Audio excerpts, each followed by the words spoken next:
So we've got Joe and Carolyn here today for lunch with the KGB, Kilmore Girls Doing Business, and we have Melissa joining us as well from Endure Health and Fitness. Thank you for having us again, David. So over to you, Melissa. You've got 4 young children. The eldest is around about 12. So you've been on a journey of seeing women grow and get really busy with children. And you've seen how people need to learn to fit these sorts of things into their busy schedules because at the end of the week they feel better that they've done it. How do you manage to fit it in? Well, I have to let you know that when I first started my own personal journey, I only had 2 children. So my youngest was 3 or 4, and it was the time for me to start saying, hey, no, you've got to start looking after yourself. And I lost 30 kilos and was feeling absolutely fantastic and vibrant and had so much energy, and we were achieving so much more. So then I thought, well, there's so many people out there that I was inspiring and helping, and I thought, well, the next step would be, it was a no-brainer to become a personal trainer and help people. What I didn't realise is that running your own business, that you nearly take a step back from your own health and fitness. Yeah. You put so much effort into running the business and you spend more time in helping the other people achieve their goals. Absolutely. Yeah. So I had to try and find a way where I could achieve my goals and keep my health and fitness going as well. And sometimes it would be joining in with them or going on a hike up Mount Piper. I went on a run with you. Yeah. Yeah, 5K run to raise money for ovarian cancer. Yes. Yes. Yeah, and for 5Ks, that for me, that was like amazing. But you took it in your stride because at that time you were at the peak, weren't you? Yeah, I think that was the Brazilian run. Yeah. That's right, yeah. And so what I did there, Joe, to get myself out and about was I had to take the next step, and the only time I had was at 5 o'clock in the mornings. And I look back and I think, oh, how did I do it in the middle of winter? And you'll laugh at this and, you know, we have to take ourselves lightly, but I actually watched Rocky. And that was your motivation? Yeah, he was my motivation. So I watched him, and I also looked up some other inspiring people and thought, how are they doing it? And so Rocky, I thought, oh, you know, here he is running in the middle of winter out in freezing cold. Yeah. You know, I certainly wasn't boxing. You know.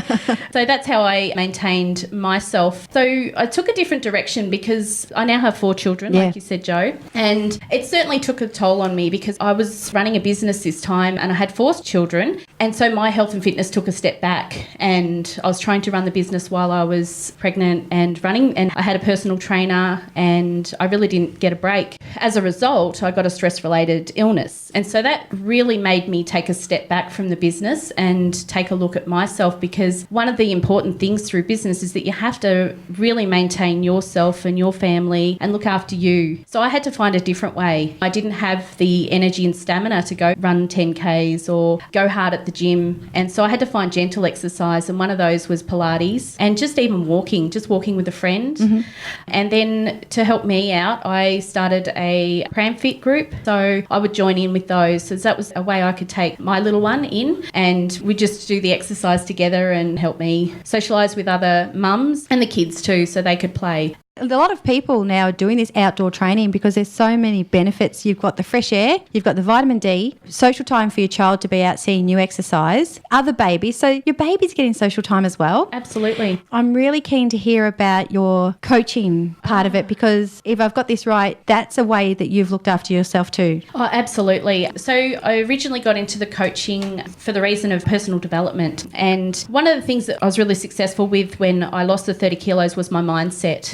And I found I didn't really have a lot of resources around that area. And so I decided to take on the coaching for my own personal development. And as a result, it's helped my family, my clients, and just help them when they're stuck at a rut, or really get down to the deep mindset of what's holding them back, what their limiting beliefs are, creating new beliefs to help them move forward and get a great lifestyle. Well, we love having you on the KGB directory because you're always sharing inspiring quotes about how women should not sell themselves short. I printed that one out and gave it to my children. What is it? Stop acting small. There's so many things that have happened to ourselves through life and through school, and one of my mentors calls them the giants in our lives. So there's a lot of things that happen to us in the age of 0 to 7 that create our limiting beliefs through life. And once we start to dig deeply into those limiting beliefs, you'll find that it is something that's occurred at 0 to 7, and you might think it's one event, but it actually isn't. So for me, for example, something that held me back, there was something that I thought happened at 7, and when I had a coaching session, I went right back, and it was actually something that happened to me at 3 that I realised was holding me back through my whole life. Do you want to talk a little bit more about what someone could expect from you, Melissa, if they were to engage you as a coach? Yeah, absolutely. So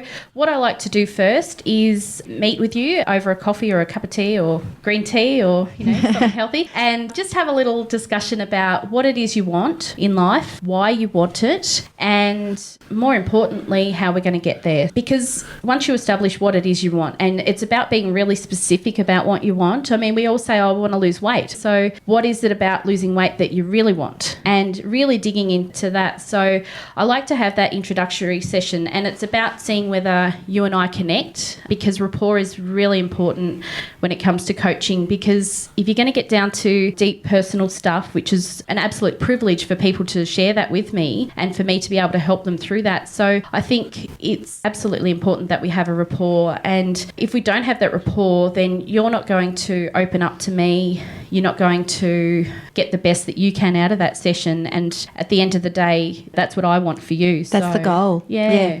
It's about setting goals that are specific, empowering, and that are going to help you move forward. And it's about resetting those goals. So once you get that goal, then we go, okay, so where are we going to go from here? What's the next step? What's something that you want to achieve now? And is it true that you've got an ebook to help people with this? Yeah, so what I do, particularly with the health and fitness, if you were to become one of my clients, I would send you an ebook which has a little bit of nutrition, some exercises you can do at home, so a little 30-minute training session you could do at home. Mm-hmm. What I really want to do with my clients is teach them how to continue that healthy lifestyle away from me. I can have you there and train you and give you some nutrition information, but once you walk away from me, I can't see or do or have any control over what you do. I can still in my head, when I have a midnight snack or a 10 o'clock snack, hear you saying no carbs after 2 p.m. 2 years ago you told me this and I still remember it. Sometimes I disobey you, but I know that message is in my head. It's quite clear. No carbs after 2 p.m. if you want to lose weight. So I'll just clarify what Joe's saying there. One of the rules I made for myself was to not eat the starchy carbs after 12 p.m. And the main reason for that is it gives you that day to burn the energy, but also through the night you're going to use excess energy while you're sleeping rather than having those carbohydrates from that heavy pasta meal that you've eaten that night. Now, where the carbohydrates come in important at nights is if you've got a big run the next day. So anything from a 10K plus or a heavy hike or sport for kids. Sports, yeah. Absolutely. Look, and kids, they need their carbohydrates for energy. When we talk about business, we're talking about service to others. When we're talking about having a family, it's always service to others. And you're always thinking of everyone else. However, the most important person in all that is you. In order for you to be putting everyone else first, you really have to put yourself first. Absolutely. That's what brought me here today, actually. I came back from a fantastic weekend and I met up with the guys for the lunch with the KGB. I'd just come off an awesome weekend with Sharon Pearson, one of my mentors, and it was all about looking after yourself. And one of the things she says at home, if you've got the kids clutter everywhere